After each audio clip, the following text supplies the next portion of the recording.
Turi mu ijoro ryo kuwa 4 Nyakanga 1976 ku kibuga cy'indege Entebbe muri Uganda. Ahari abantu barenga 100 biganjemo abana bato n'ababyeyi, bose bari bafashwe bugwate n'ibyehe byo muri Palestine. Abagizi ba nabi bari bafite imbunda n'izindi ntwaro ziremereye, ndetse bari biteguye kwica baraho wese mu gihe batabonye ibyo bashakaga. Gusa nanone ku ntera kilometero 4000 uvuye Entebbe muri Uganda, hari itsinda ry'abasirikare b'intarumikwa bari mu ndege nke za Isiraheli, biteguye gukora kimwe mu bikorwa bya gisirikare byari biteye ubwoba kurusha ibindi byose byabereye muri Afurika. Iki gikorwa cyiswe Operation Entebbe. Imwe muri misiyo za mbere zabereye muri Afurika zigakoranwa ubuhanga budasanzwe ku rwego rwo hejuru. Ku wa 27 Kamena 1976 indege ya Air France yari ivuye Tel Aviv yerekeza i Paris mu Bufaransa, yashimuswe n'itsinda ry'umutwe w'abarwanyi bitwaje intwaro b'Abanyapalestine bafite izina rya Popular Front of the Liberation of Palestine, bafatanyije n'indi mitwe yitwaje intwaro ituruka mu Budage.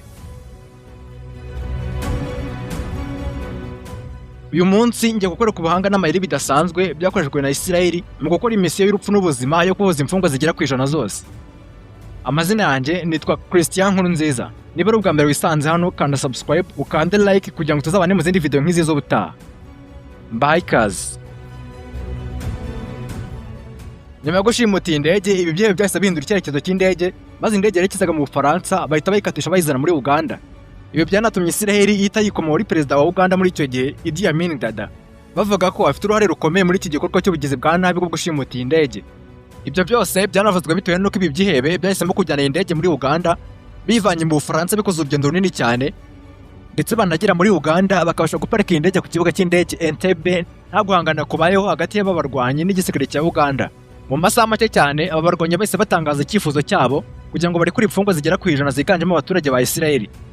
Uyu mutwe wa Popular Front of the Liberation watangarije leta ya Isiraheli ko isabwa kurekura imfungwa zigera kuri 53 ziganjemo abarwanyi b'uyu mutwe, harimo abageraga kuri 40 bari bafungiye muri iki gihugu cya Isiraheli, ndetse n'abandi 13 bari bafungiye mu bihugu bitandukanye ku isi nka Kenya, France ndetse n'Ubudage. Abo bose bagombaga kurekurwa mu gihe kitarenze amasaha 28. Bitabaye ibyo, abagenzi bose bari mu ndege biganjemo abana bato bakicirwa muri iyo ndege, kandi amakosa yose akabarirwa ku gihugu cya Isiraheli. Mu gihe Isiraheli yari kiri mu biganiro ngo harebwe icyakorwa, abashimuse indege bahise bakora kimwe mu bikorwa byateye abantu benshi ubwoba, aho bafashe abantu mu bwoko bw'Abayahudi bakabashyira ukwabo bakabavangura n'abandi bagenzi bose bari mu ndege. Iki ni igikorwa cyari giteye ubwoba cyane kuko buri wese yatekereza ko hagiye kuba ubwicanyi budasanzwe nta kabuza. Nyuma y'uko Isiraheli ikoze ibiganiro byafashe umwanya munini cyane, baje gusanga igisubizo cyonyine gihari ari ugushyira iyi misiyo idasanzwe mu biganza by'igisirikare cya Isiraheli, IDF cyangwa se Israel Defense Forces. Yari kiyobowe na Lieutenant General Mordecai Gali. Gusa nanone iyi misiyo twakwita nk'itarashobokaga yagombaga gukoranwa ubwitonzi budasanzwe, kandi igikorwa kikaba mu ibanga rikomeye cyane, kuko ikosa rito ryari gushyira ubuzima bw'abarenga 100 mu kangaratete. Mu gutegura imisiyo idasanzwe bifashishije amakuru bahabwaga n'ikigo cy'ubutasi cya Isiraheli cyitwa Mossad. Nyuma yo kwanzura ko hajya gukoresha uburyo bw'intambara nta kabuza, iyi misiyo yahise ishyirwa mu biganza bya Jonathan Netanyahu, umunya-Isiraheli ufite ubunararibonye mu kuyobora intambara Karahabutaka, akaba n'umuyobozi mukuru wa Silent Matikali. Aba twabita nk'aba Special Forces bari baratoranyijwe n'igisirikare cya Isiraheli ngo bajye bitabazwaho rukomeye.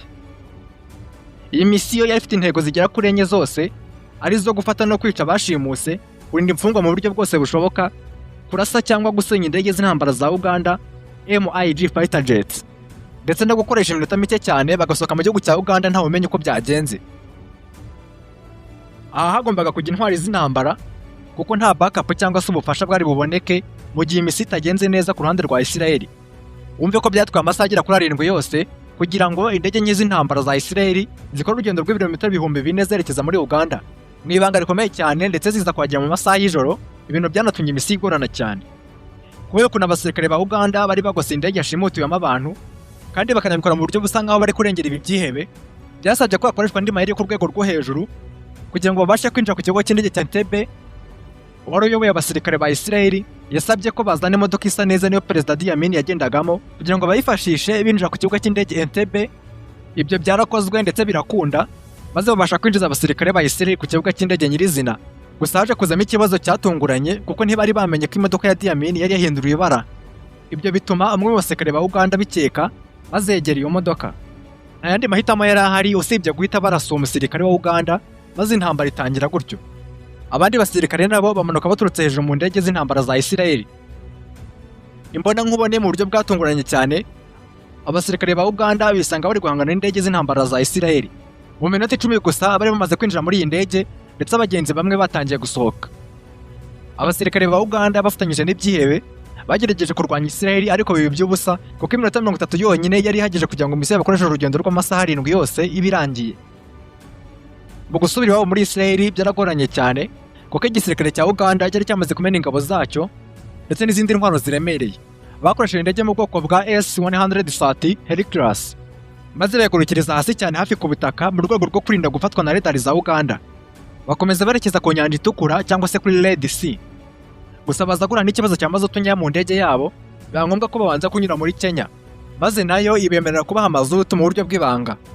Ibintu byaje no gukura umwuka mubi hagati ya Uganda na Kenya, ndetse nyuma Uganda yaje kugaba ibitero bitandukanye kuri Kenya. Yasaga n'intambara yeruye Israel yari isoje kuri Uganda. Byakasozuguro noneho banayisanze babo kandi mu buryo bw'ibanga.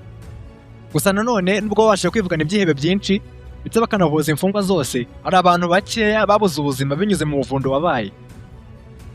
Ku ruhande rwa Israel, umuyobozi w'abasirikare ba Special Forces Jonathan Netanyahu nawe yahaburiye ubuzima arashwe n'ingabo za Uganda. Ibintu byarakaje bikanateza igihombo gikomeye cyane kuri Israel. Iyi misiyo yari yabanje kwitwa Mission Impossible kubera ukuntu yari igoye cyane.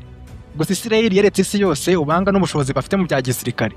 Mu gihe ibindi bihugu by'amahanga byari byabanje kubagira inama yo kwemera kurekura zimwe mu mfungwa z'ibyihebe bari bafite. Ni nansoje icyegeranyo cy'uyu munsi, nshimira twari kumwe kugira ku musozo w'iyi video. Ni iby'agaciro cyane. Mwibutsa gukora subscribe ndetse ugakanda like niba kunze ibyo dukora kugira ngo video nk'izi z'ubutaha zijye zikugeraho uri uwa mbere. Kandi waba ufite n'igitekerezo wacyandika hasi muri comment. Amazina yanjye nitwa Christian NKURUNZIZA. Ndabashimiye naho ubutaha.